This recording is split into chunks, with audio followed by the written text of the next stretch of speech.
Welcome back to Cozy Midnight Collective. I'm Morgan. And I'm Lauren. Pull up a seat, lower the lights, and welcome to the Midnight Cinema Society, Volume 2. Tonight we are opening up our personal screening room to debrief on everything we watched over the months of May and June. We have a massive slate to break down, from the liminal dread of Backrooms and Exit 8 to intense survival horror like Send Help and We Bury the Dead. We're also diving into Whistle, Disclosure Day, Dangerous Animals, The Mortuary Assistant, Hokum, and even taking a trip to the small screen for the TV series Widow's Bay. Grab your popcorn, make sure your dark roast is poured, and let's roll the tape. So we're going to start with Backrooms? Yeah, let's start with Backrooms. I think loved it. That was probably like our most...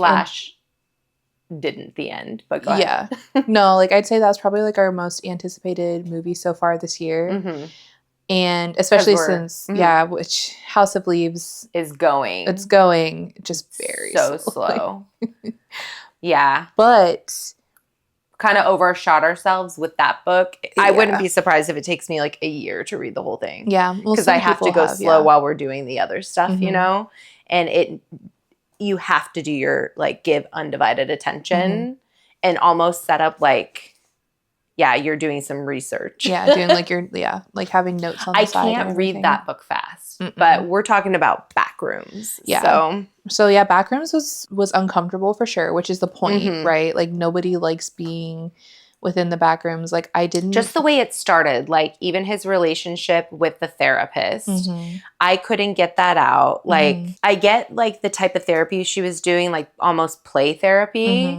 But that was uncomfortable. Yeah. And then I was like, do they somehow also know one another? Because this is, the weirdest relationship ever. I just thought it was. And then progressively eerie throughout, obviously finding the back rooms. Yeah.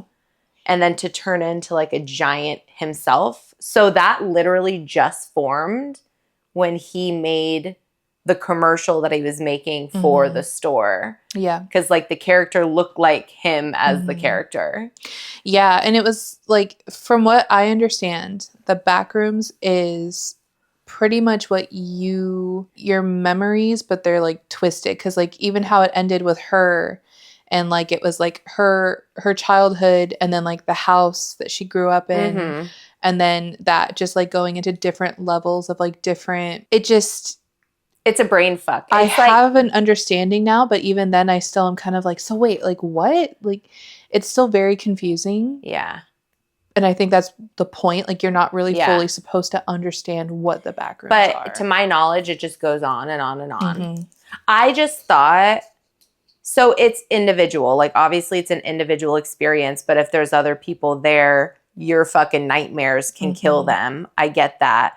But, if you put just, random people in singularly, they're all going to, make up some different hell for themselves. Yeah. Because I just thought when the kid died, the boy, in the beginning, his employee that he just so rudely shows up and tells them to come with him these poor and gets them both fucking killed. Yeah, these poor people. I thought something else got him, and there was more. Not necessarily the monsters. you aspect. Yeah, it's kind of the monsters of the Backrooms, not himself. Yeah. You figured that it was specifically Backrooms monsters, other dimension type thing. Yeah. Yeah. Yeah, I think the whole mental psychology aspect to it, maybe that kind of it didn't ruin it for me, but it was kind of I would have been much more satisfied if it had just been, these are Backrooms monsters. You're stuck in the Backrooms. You have to find your way out. Yeah. Because the video game is kind of that, where it's you're just going in and you're trying to get out. You have to get through all these levels. When the monsters come, you have to hide. Yeah. And you're gathering different stuff, and so it's just kind of that is what I always assumed the Backrooms was, right? And I get maybe they were trying to add a twist to it, but which is fine. It's fine. You can, because it's the Backrooms. But I think it just made it more confusing than it needed to be. It was just a lot more psychological than I thought it would be, but it worked well. I just wasn't thought it was kind of stupid though at the end when it's like the big pirate guy, the big him. Yeah, that was kind of weird too. I get that. Yeah, for sure. And I was like, I mean, he was creepy. Like, I'll give him he that. was, and I'm terrifying. like, bro, if you think he's not gonna fucking bite you, you're. Yeah, no, that was terrifying for sure. But yeah, and what was another good part, like the lady that didn't scream or make any noise, just like runs full sprint into a fucking wall. Yeah. And is like trying to get through the wall. Yeah. And so then I was like, oh, it's got to be something crazy. And then the large pirate him marches in, and I was like, dang it. Yeah, it was a little bit of a letdown. It was pretty good up until that point where I was like, yeah, they kind of took a turn like 3/4 of the way into the movie, and I was like, I just didn't envision that's like how it would be. Yeah. But I'm not a movie producer, wouldn't know where to start. No, we're literally just two regular people giving our opinion on it, and we're not these renowned like film critics, like nothing like that. But I also think that's like what the movies are made for, is they're people made like for us. Yeah. So I mean, how would you rate it, like, in your opinion? Half Moon? Yeah, I'd say, like, Half Moon. I agree. Yeah. It wasn't bad. I think everybody should watch it at least once. Like, I think it was just the ending that kind of was just like, okay. Like, I mean, not even the ending, because, like, the way it ended with the therapist was good, I thought. But just the pirate thing, I think, was, like, that was so weird when he, like, fucking taped her up. And, like, I don't know. I'm like, how long have you been in here? Because you have done a complete 180 with your fucking personality. And I feel like you are batshit crazy. Obviously drinking's a problem. Yeah.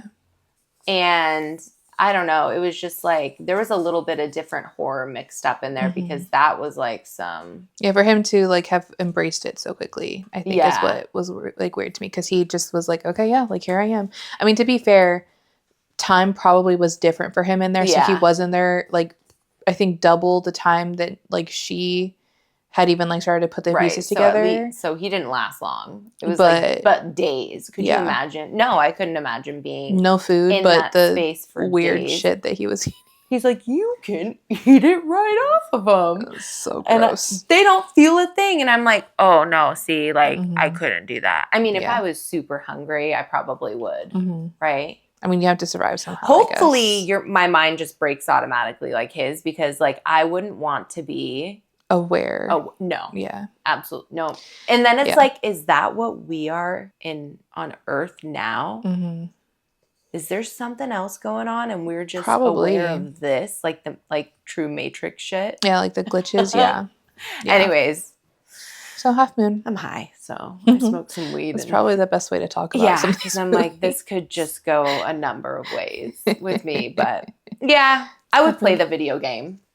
I don't know if I would see the movie again. I think it was enough for, like, if somebody. Once was enough. Like, if my kids were like, I'd be like, okay, I'll watch it with you. Right? But I'm not going to be like. I'd probably scroll on my phone while we're watching it, if I'm being honest. But yeah. So. Did you watch Exit 8? I did not, but you tell me about it. So this one, I'll be actually pretty quick. Yeah, because I don't want to spoil it, because I know that's something we do want to watch. Space, but this guy, so it's in Japanese. Exit 8, it is a Japanese movie that's also like a liminal space. So this guy, like obviously he's gone through something big. You think like he's broken up with his girlfriend or whatnot, but she finds out she's pregnant. She needs him to come to wherever she is, whether that's the doctors or the hospital. He's just like on the subway, like trying to get off on Exit 8 to, I think he was going to like, that's work, but he's going to turn around and get back and go. But he's like in this space mentally, I feel like, where part of that's happened, and then the other part is him just like thinking about it. I'm not using the right words, but he's like put in the scenario that's like a huge change, and he's trying to figure out if he's the kind of person that's capable of like essentially raising a child. Okay. Does he like love this woman like that? Can he make it? Like I feel like he's going through a pivotal point that like all men kind of go through, where they're like it's time to lock and load. Yeah, lock in, and it's like, stuff out. But can I? Right?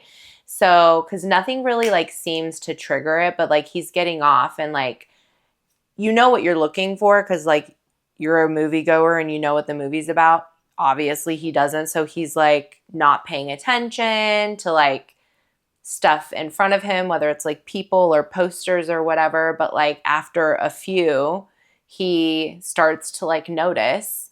And then he's paying attention more to the posters. The subway's starting to empty. So it's, like, beginning to just be, like, at some point, just him, right?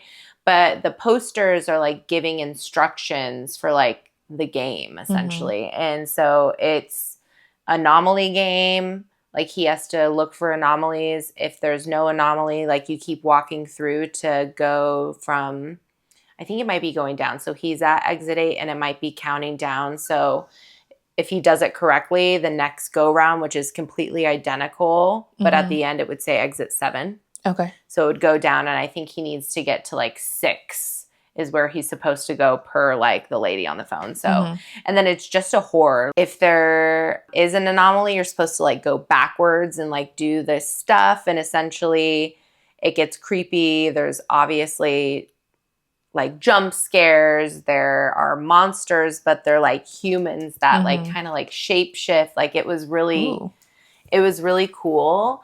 And I liked how it ended because he's helping a person that ends up getting stuck there too. They figure out that they're both real people and not, like, players.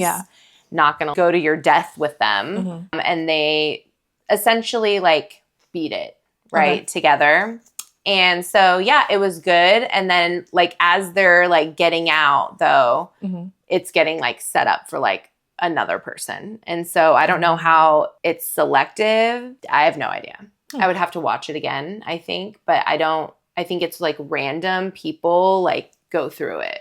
Okay.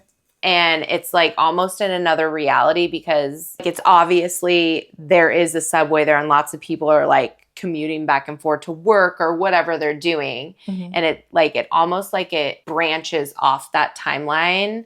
And this person goes through fucking hell before it, like, goes back to the regular timeline and selects somebody else. Like, that's just how I thought in my brain. Like, maybe that's how, like, the space works. Because I get all, like, super intricate about the mechanics of it and the quantum physics of it. It's so cool to think probably can happen. Yeah. But anyways, it was trippy. It was good.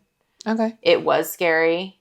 I liked it. I would probably give it a gibbous. Okay. It was good. So worth checking out then, for sure. Okay. Yeah, I just you have to, like, unless you know Japanese, you have to watch the subtitles, but it was really good. Like, I would watch that one again. Is usually pretty good. Like, they come out with some, even Korea, like, some stuff's really, like, I'm just like, if you can get past, like, your brain trying to, like, listen and just read, they do a really good job. Yeah. So, anywho, yeah. Okay. That's good to know. So that was that. Hopefully that made sense to everybody. Yeah. I mean, I'm sure, too, like, the people that know will understand. Japanese horror. But it's like also that. Kind of like, that intrigues me without giving too much away. Yeah. And you can, like, that. I mean, I gave a lot away, but I can't, like, sit here and describe every horror. detail. Yeah. And so it's just, like, go see that. But this is what it's generically about. Okay. Good to know. And it's not long. It's like 90 minutes. Okay. So that's good. Okay. Anywho, I'll definitely check that out. More of, like, the hauntings in the movies with, like, more of high tension.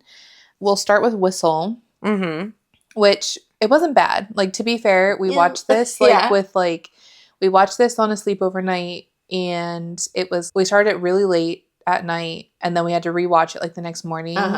And I'll say, like, the vibes I thought were good, right? Yeah, like, the vibes were interesting. Yeah, it's good at nighttime because it's a darker movie as well. So. Yeah. It's like a supernatural slasher element where it's like these kids find, like, a Mayan whistle and then, you know, like, they blow ancient relic. Yeah. From past times. Yeah. And it's all carved and it's wood and it's super fucking creepy. Yeah. And basically this whistle, like, whoever hears it, it's like a harbinger of death pretty much. And as it goes on, these people already have, you know, kind of like Final Destination where it's like you're supposed to die a certain way. Yeah. And death always comes to collect, right? So it's like these kids pretty much, like, sped up the process. So like one girl was supposed to die. And it's you meeting yourself when you die. Yeah. And that's what's essentially like chasing you. And they die the way that they were destined to pass away. So it was like, it's just more sped up. So it's like one of the girls is kind of, I guess, like she was supposed to die of old age. So when she sees like the entity that comes and to take them, she pretty much just like rapidly ages. So she goes from being like a young, and healthy 17-year-old girl. She's 7. Yeah. Yeah. But then when they find her body, it's like a body of like a woman that's like 100 years old. And so that's pretty much how it goes down. And like these kids are trying to beat that entity, that death. And, you know, I thought it was good. There was a solution, but it's that you have to pass it off. Yeah, you have to pass it off. Yeah. Like you have to kill. Do you have to kill your own death? I know that like one of the girls like sped up, like she did it herself to kind of cancel it out. And so it was like, if you're dead. Because she got electrocuted, right? Yeah. Like, yeah, they did it on purpose. So it was like they did it on purpose to like kill themselves pretty much. And then they die. And then it's like, okay, the slate is wiped clean and they're good to move forward. Right. For now. Now that we're aware of. But if it is Final Destination-y, which it is, just like different theme. Yeah. Yeah. Death will probably catch up eventually. Like, I mean, it was interesting. Like, I won't say it wasn't like a terrible movie. But like the teacher though, like the teacher just knew all about these. Like that was kind of cheesy where it's like a high school science teacher or history teacher. Has like all of this. And he's like, he sees it and he's like, oh, like just has all the knowledge. And I was like, that was kind of funny. Yeah. No, the actor for it is, I love him in like, because he was in Shaun of the Dead. And anytime I see him on the screen, I'm like, I adore you and I don't want anything bad to happen to you. Yeah. Something obviously bad happens to him, but. Yeah. Also kind of a dick. He was a dick in this movie. Like this is the first movie I've seen him in where he's actually a dick. So, but yeah, I would probably say it's like Half Moon, like low gibbous moon. Like it wasn't bad. It's entertaining. And it's creepy. There's a couple creepy parts. It's nothing. The horror wasn't like terrifying. But the concept of like, oh God, to meet yourself when you die and that be what's trying to kill you. Yeah. It was cool. Yeah. Well, so Half Moon. Pretty decent. Yeah. Okay, so then we can go into. And I did not watch Mortuary Assistant, so you'll have to tell me. So the Mortuary Assistant is based off of a game. And the game is pretty much you are performing tasks as a mortician. Okay. Yeah. So like it's supposed to be like pretty accurate to what a mortician actually does. I played the game, and while this is happening, you are like, your boss is like this like really weird guy, but he kind of explains to you how there are things that are going on in the background, right? Where it's like one of these bodies. So you'll have like 4 or 5 bodies that you have to give, like do the autopsies and stuff like that. You go through and you check all the marks on their bodies. You like embalm take pictures, them. You're talking. Yeah, you do all that stuff and recording everything. And then what happens is while you do that, not only do you have to do that, but you also have to identify which body is being possessed by a demon. Oh, cool. While also facing like the character, her name is Rebecca. She used to be an addict. That game. Yeah, she used to be an addict, and then she like lost her dad at one point, and so she's also facing like the demon is playing on her own like inner demons, you know.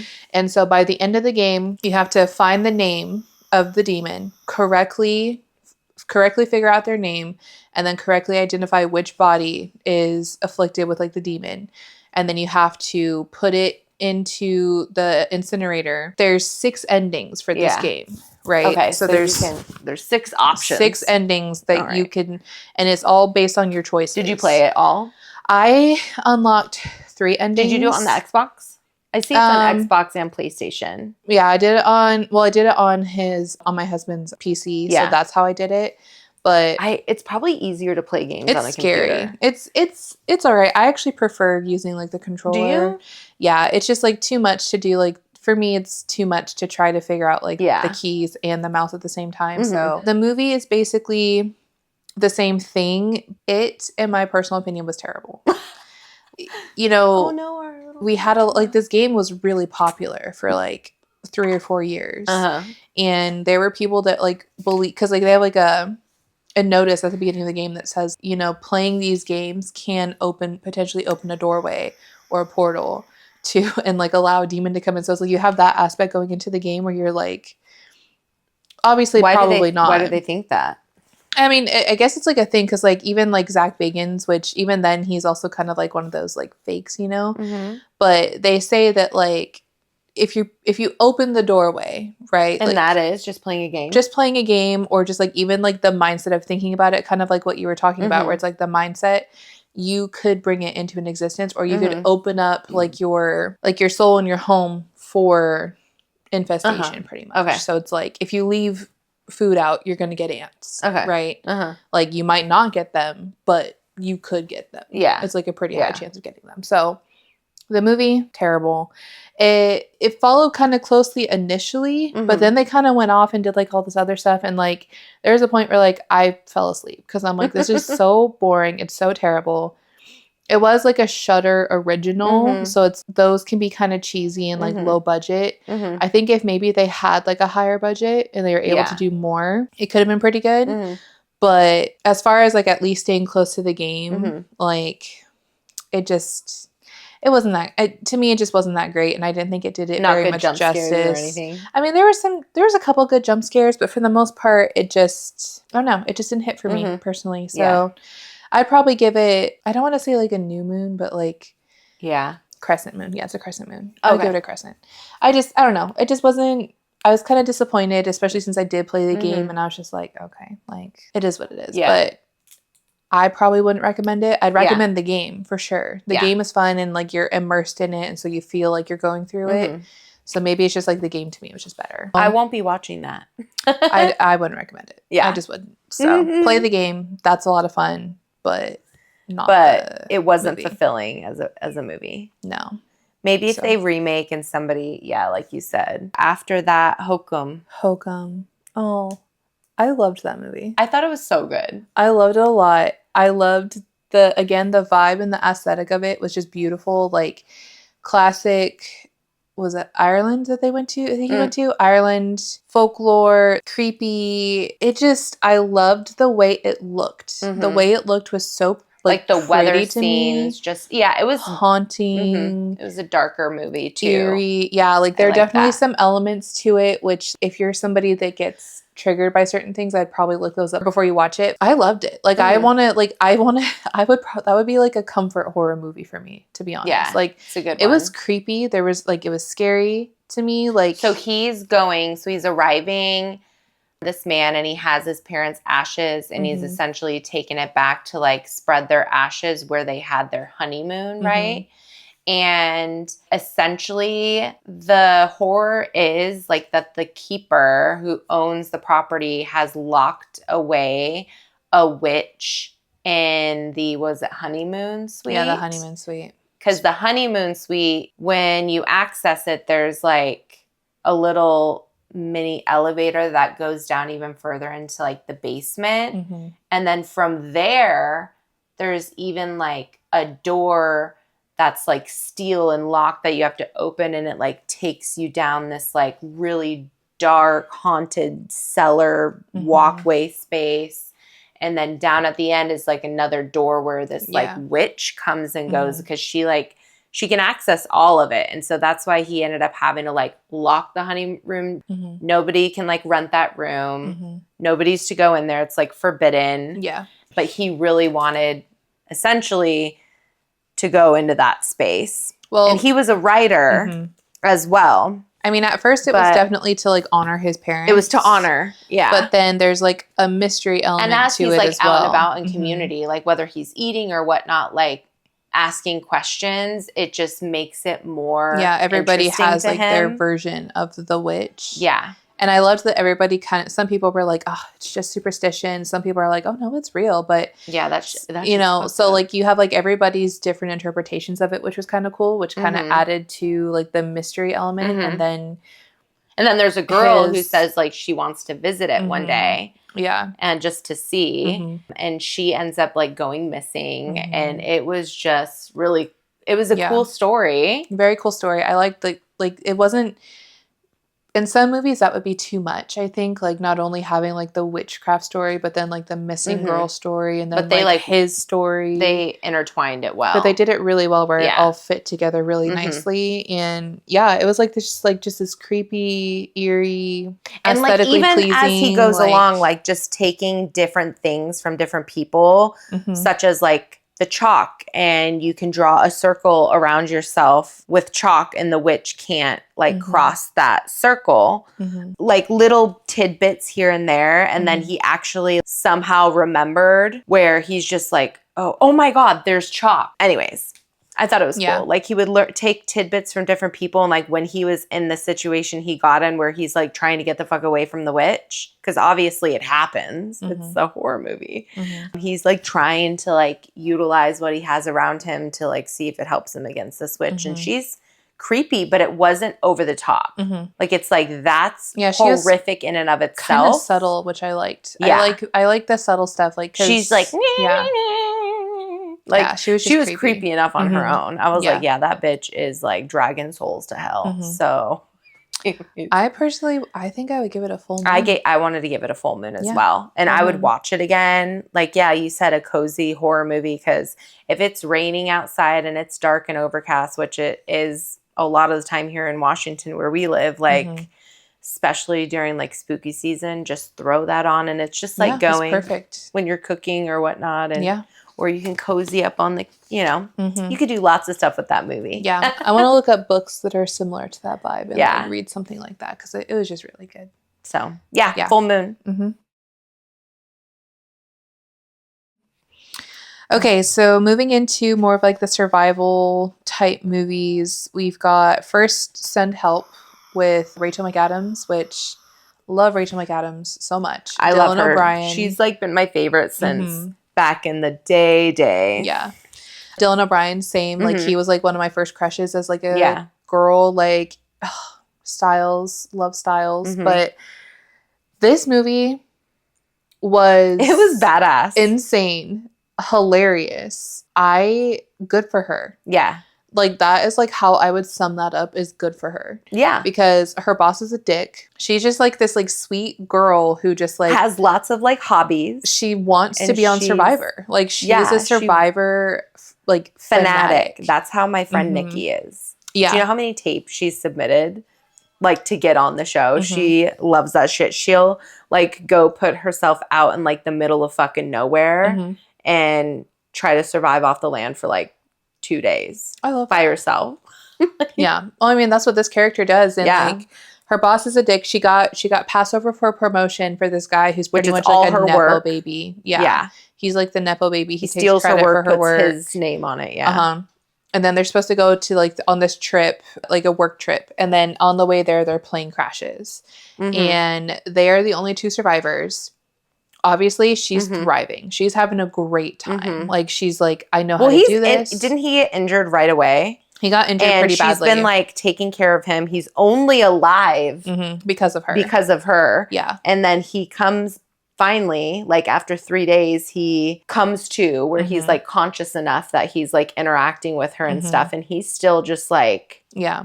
Well, his main thing is he wants to get back to his, like, cushy lifestyle. But for her, she's thriving out here. Yeah, she's kind of, like... I don't want to go back. Nobody liked me back at work. They thought I was weird. And she's kind of like, here I am. I'm doing really well here. Yeah, so I can do this. They kind of like, well, not kind of. They butt heads over that a lot. It's insane. They're fighting. Like they have a moment where you're like, okay, maybe they'll start to get along. And then he does something to like fuck it all up because he's just a dick. And so... it's just chaos. It is just chaos throughout the whole movie. But she does see, like, they can easily get help, but she keeps it a secret. Yeah, keeps it a secret. Yeah. The whole ending of this movie was just, I loved it. I loved how it kind of ended up working out in her favor. And yeah, like, it's not a super, like, profound movie. It's definitely just something you have fun watching. Yeah. Like, it's just fun. You don't go in thinking it's going to be, like, this serious... And to see Rachel McAdams, who's like the most gorgeous girl ever, play this like type of role. I was like, this is wild. Yeah. Even Dylan O'Brien, like But her bird, I was so worried. She has a bird back home. Yeah, that was the only thing. Bird. I'll say too, like Dylan It's like O'Brien her best normally friend. plays like the main character's best friend. He's always like that type of character. And so to see him take on like this like unhinged asshole too Yeah. was really cool to see. But yeah, I would say probably like a gibbous.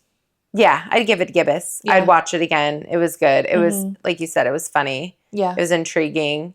And then just to like also see those skills and be like, I should probably I need to start taking learn notes. some Yeah. like survival skills. Yeah, just in case. All right, We Bury the Dead. Mm-hmm. That one was a ride. That movie, I'm not going to say it was scary because to me it wasn't, like it was creepy for sure. There was like that one part with like the garage and that was like terrifying. Like that guy with the oil on his face. The premise of this movie was that there was like a like a chemical spill, gas explosion type thing. It was like was Australia? No, New Zealand. New Zealand, yeah, like near Tasmania. And so this happened. A lot of people died. There's still like chemical fires like going. 500,000 people immediately died, and then like the whole country felt it pretty much.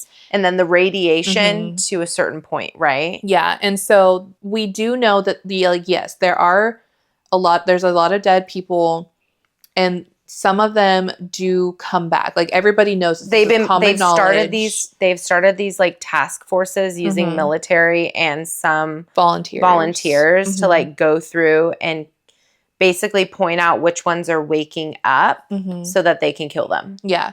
But the whole role of like the volunteers is that they're going into these houses, they're clearing neighborhoods and towns like bit by bit. And a lot of these people are there because they have family there, and they're kind of like, the military explains like, we cannot give you any information on this. You know what we know. We don't know about your family members. We don't know anything like this. If you're here to help. And so they're pretty much clearing out the bodies and hoping that they see their family along the way. And these people are hoping that maybe some of these will be their family members. So the main character, her husband is in Tasmania, like right next to where, for work, and she's American and he's American. So right next to where the explosion happened. Yeah. And so it's looking like she wants to go there to get, I think her thing is like closure. We know that they had some marital problems. Which we don't find out in the end. Yeah. But they're married and she's like going to get her husband. So they go through and like she gets assigned like a partner, and her partner are like pulling out these bodies. And so like the military does tell them like, we're nearby. If you need anything, send off a flare and we'll come and help you put down the ones that come back. And they're not aggressive for the most part. They're until they go further in. Super slow. It takes, well, it's been weeks. It's like some special. Of them, some of them, maybe the stimulation of somebody coming through the house almost does it. Yeah. Or there's some that are already just like up and wandering. But in the beginning, which I don't know how beginning it is, at least like a few days, if not like months before they allowed more people in. Yeah. So, but anyways. It's interesting, like the take on like this type of zombie where it's like not fast and aggressive and like, ah! I mean, but some it's are still fucked up. Some are, and then there's some where they maintain like some of their awareness as to like who they were. So like there's like an example where the father. Yeah, she finds like an RV as she breaks off by herself with like her partner. They decide to go find her husband because they're not going that way. It's way but too they hot. they encounter some bullshit, which when you watch you'll see what that is. But basically, she comes across like an RV filled with like a family of 4. There's a father and then his 2 daughters and his wife. She pulls them out. She's using the RV as like a place to sleep for rest before she keeps going. And she wakes up and she can hear like them rustling around. And so she looks outside and then she sees the zombied father is digging a hole for his family. And so she kind of goes out and she helps him dig the holes for like this grave for him and like his family put the members. bodies in. Helps him put the bodies in. And he kind of just like sits and then like lays down. And then she... Well, no, he sits like in the hole with his head like this because he wants her to hit him on the head with the shovel. So she does. Right, and then he kind of like falls forward and then she buries him. Yeah. And then that's like that was like a profound thing to see. Yeah. I was like, that was fucking. Yeah. Woo. Even like the ending, which I don't really want to give away. Like that's No. something I think you should watch for yourself if you decide to watch this movie. But I really liked it the way that it ended. Like some of like Mhm. the twisty part, like it was a twist, but not really a twist. But I was kind of like, oh, all of this bullshit that she went through and to get where she got, and then she found out some stuff, and it was just like.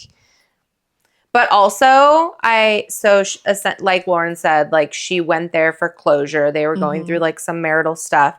So what she falls upon, it's like no surprise, but it's just kind of ironic because that's life. Like just because you get to the end doesn't mean you like have all these answers and have it together. It's just literally, you never know. Yeah. And so I really liked it. I liked it too. I'd say probably a gibbous. A gibbous. Yeah. Yep. It's pretty good. I definitely recommend it. I really and I would watch it again. Yeah, for sure. For sure. I thought it was a good take. Dangerous Animals. I waited forever. You finally watched it. Yeah, so Dangerous Animals. So there's 2 movies with the same title, but this one is the one where this guy, he's a serial killer who takes people out to sea and pretty much feeds them to sharks and then videotapes the whole thing. Yeah. And he ends up fucked up. Essentially kidnapping the wrong girl. She went through some shit. She made some sacrifices. Yeah. But she ended up getting hers in the end, which I thought was great. But it was just like this, like, it was like a fun movie. Yeah. Again, we've seen many shark movies. Yeah. There's like another movie. It was a cool, different take. Yeah. I mean, there's like another shark movie called Shark Night where it's kind of like the same thing where these guys, take these people and they film like snuff films pretty much of these people getting eaten by like different kinds of sharks. Fucking idiot fuck out there is doing that shit. Yeah, but this one I felt like did a really good job where it wasn't cheesy because like that other one is a cheesy movie. Yeah, like I like it. I'll watch it if I ever see it. Yeah, but I also love just shark movies. But this one I thought was good because like it also stayed true to like what like the native sharks would be in that area too. Like it wasn't obnoxious. The guy was unhinged, but he was also just, his reasoning wasn't like, it was just kind of like it is what it is. I just like sharks and I like killing people. Like and I kind of like that because it's like it's not like this big profound reason. Like it's literally just him just being like, this is what I do. This is what I do. I mean, he did get attacked by a shark when he was like a young kid. And that did kind of like give him like an appreciation for the animals, you know? But he said like, he does acknowledge that like a lot of these sharks will not attack unprovoked, you know? Like a lot of them will just like come and sniff and then kind of go away. So he's like, I do have to I do have to like entice them to come get their prey or whatever. But, getting blood in the water will do the trick. And that's what he does. But when he gets his in the end, I was like, that was a good scene. Yeah. So I would rewind it and like watch it. I like to do that where it's like, I want to see. Yeah. So, and then I also thought like the CGI was pretty decent for like these like big sharks, and like it wasn't like I said, it wasn't cheesy. I just thought it was good. So that's another one. I'd probably say half. Yeah. I mean, it's a shark movie. There's so many of them out there, but I always find them entertaining. Like I was just watching Jaws last night and I love shark movies. So yeah. If it's on, you watch it. Yeah. So Half Moon. Okay. Now we're going into sci-fi. Yeah. So Disclosure Day. Yep. That was probably like one you were very excited for, right? I was so pumped for it. Anything aliens. Yeah. I liked it. I know like it's kind of like a back and forth. Some people really hate it. Some people really like it. I am on the end of liking it. Like I thought it was good. I love because Steven Spielberg did War of the Worlds, and that's one of my top 10 favorite movies. I love War of the Worlds. Yeah. And I love that the soundtrack sounded similar with like with the horn and everything. The soundtrack I thought was really good. I thought that the premise was really interesting. I liked that these aliens weren't here to like kill everybody. Like they were here just to kind of be here, like kind of around, you know? I like that this is probably pretty accurate to like, well, actually, I can't even say that it's accurate to like what our government would do now because they're literally just like, here, we got aliens, but that's like their distraction from what they're actually doing. But I thought it was good. They need to give us more information. That's all I have to say about that. Like, obviously, they're hiding something. But this movie like shows essentially the same kind of government, not wanting to share, having the information for so long, thinking it's going to be like super disruptive.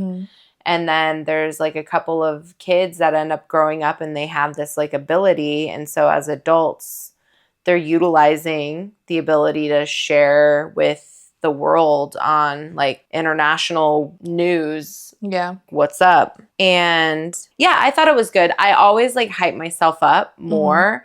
Like I wouldn't give it a full moon. Like it would definitely be half moon to gibbous. Like if there was a 0.5 in there. I liked it because I like alien concepts, like signs. Like I like all like it just alien type vibes. Yeah, I mean, I won't say it wasn't bad to me. Like I will not say I hated it because I thought it was good. I genuinely think it's good, and I think it went on too long. I like the message of it though. One of like the arguments for not releasing it was like, well, what about the people that believe in God? Like this is gonna fuck up their whole. And it's like no, because if God But the nun, she had a great. There was a nun, and her like, reasoning was God created the earth, and He created us, and He created the heavens and like the stars and all this other stuff. And it's kind of like, do you think that we are His only favorite creations? You know, His only intelligent. Like she's like, I don't believe that. I believe that He saw how perfect we were, and He wanted to make more. And I kind of liked that aspect. And where are we on the line of things? He probably already created all that shit. And we're like at the very end. Yeah. So like, if anything, our planet is probably, he's like, we're the black sheep of his creation. Absolutely. Yes. But I mean, I thought it was good. Like I think it's checks in on us and he's like, are they still angry? Yeah, they're still fucking angry. Yeah. They're still angry for no reason. But I mean, they're angry for being alive. Yeah. But I would definitely say like, don't listen to what other people have to say. I think you should just go watch it for yourself. Yeah. And then come to your own conclusion. I can understand why some people probably didn't like it.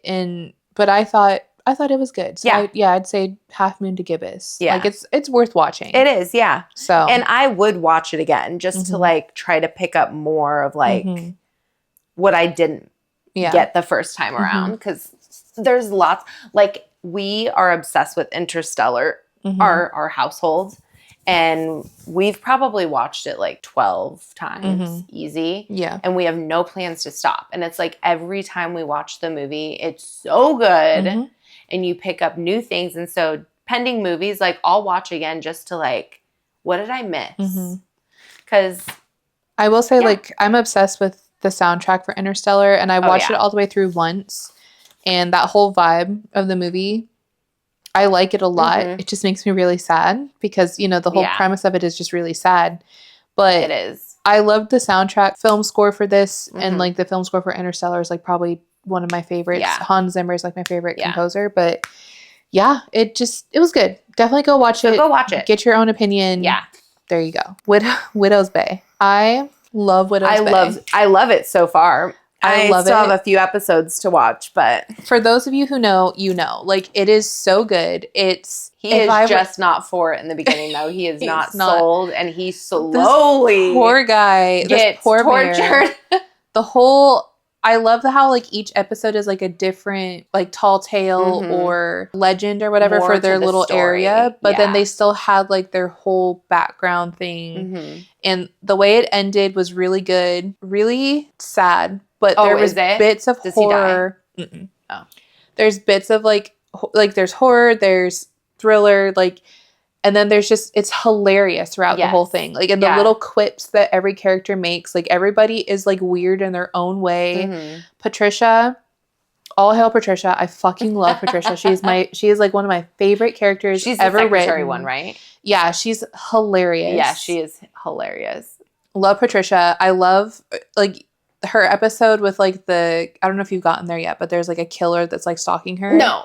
Oh my God. When you watch that, it is so fucking good. The way that she did it was amazing. She's all of us when it comes to the situation. So I love Widow's Bay. I love it. Like, I can't wait for them to come up with a new season. Yeah. I can't wait to see like where that's going to go and how they're going to do that. I love his dry sense of humor. The main character. The whole thing is just like dry, like you said, dry sense of humor. It's so funny. It's just little quips, sarcasm. It's just great. And then it has like a spooky coming to life, Yeah. you know, Yeah. was history, but clearly can still happen. Yeah, still going on for sure. And that whole scene looks beautiful too. Where are they? Connecticut?